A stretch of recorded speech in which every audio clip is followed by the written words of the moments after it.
Am I audible, Michael? Yes, sir. Alright. Firstly, I wish everyone a pleasant morning, especially the examinee and my fellow examiners. Secondly, I commend you, Mr. Macalo, for coming up with your paper. I'm sure you spent a lot of time and energy for this. I examined your paper, specifically whether you adequately answered your research questions or achieved your objectives. Now, your paper impresses that you developed your thesis from Heidegger to Jonas. And now my question will simply gauge your familiarity with your paper. Okay? So explain your responses to them. Okay? Yes. So you have mentioned enframing 5 times and poiesis 6 times in your paper. Yes. Now, in line with these concepts, my questions go this way. How do humans become an instrument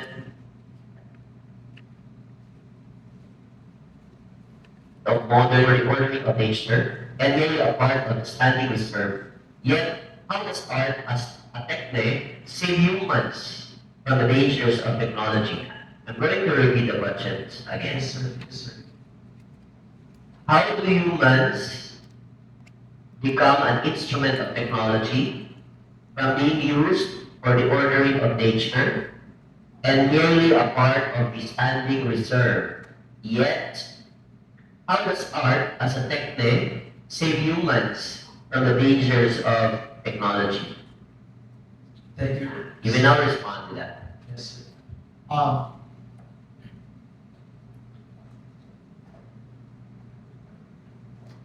Using Heidegger's concept on concerning technology, question concerning technology, um, it is a, it is that the technology being a part of human existence, and if and it is also help the human existence development to because we humans are capable on in creating this kind of technology as used only for instrumental, and also it is also a according to Heidegger, it is also a revealing the true nature of technology, and because of that, man is being man is being uh, being man is being the one who can create this kind of technology. They must be cannot be slave on the technology. Instead, the technology used by man for instrument and only serve. How about the types of thinking? Because it seems like you are also employing these types of thinking, namely calculative thinking and meditative thinking. So, what can you say about that? How does that relate to technology as revealing in the age of modern technology? As, as you contextualize it before you move on to Jonas, right? Yes. Yeah. Because your foundation here is Heidegger, Yes. right? Alright. So what can you say about those two things? Uh, the thinking there is how man's become more dependent on using technology. And that is the thinking that why man becomes slave of the technology, because they are the one tend to being part of the technology and being a part for the nature, because they think that they are the superior of the existence in this reality.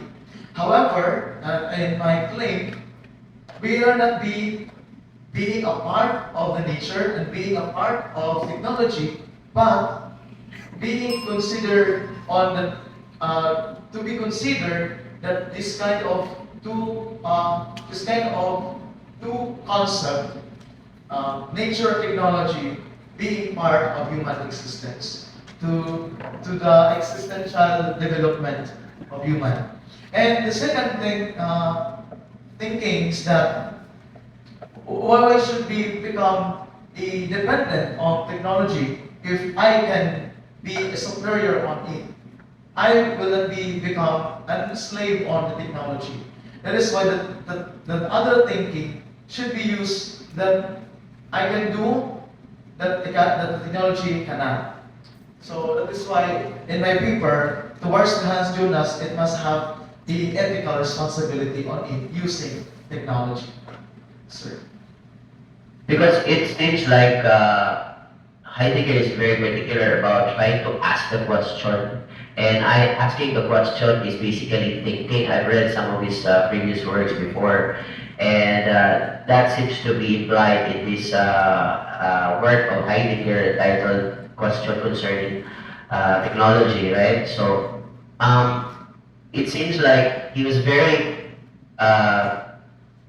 particular about the role of pastime here. So that's why I've asked these questions about inframing and poiesis, and which implies calculative thinking for inframing and meditative thinking in poiesis. So given the fact that we are, well, he's saying that we are being consumed by, say, modern technology, the devices that we have. Let's say, for example, social media, for instance, no? So how do we save ourselves from this?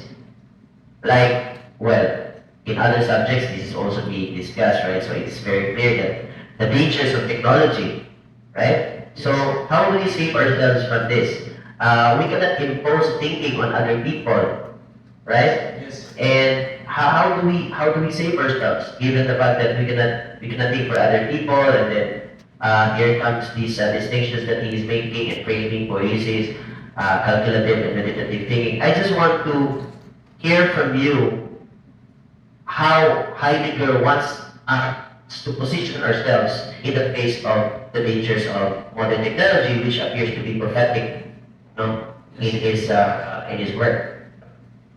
Sir, according to the one of my related literature on Heidegger's view, that technology-related threats to mankind cannot be solved by merely using less or more technology. Rather, people must reconsider how they view the relationship of technology, rule in preservation of the natural world.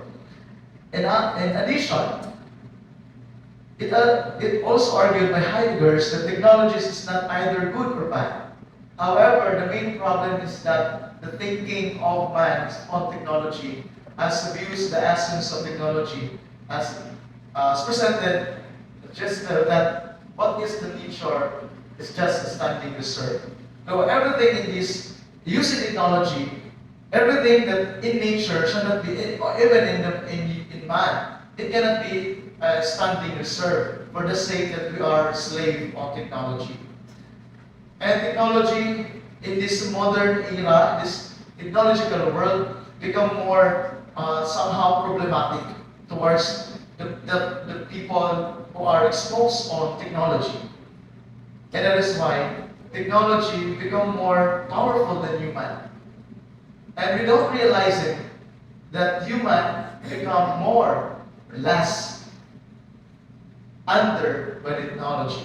That's the thinking of the human. However, I argue that when think this kind of perspective, humans cannot be slave by technology because we are the one creating this. And that's why Heidegger emphasizes that he did not against on technology, rather how man's do for his own responsibility of facing the circumstances by using this kind of technology, sir.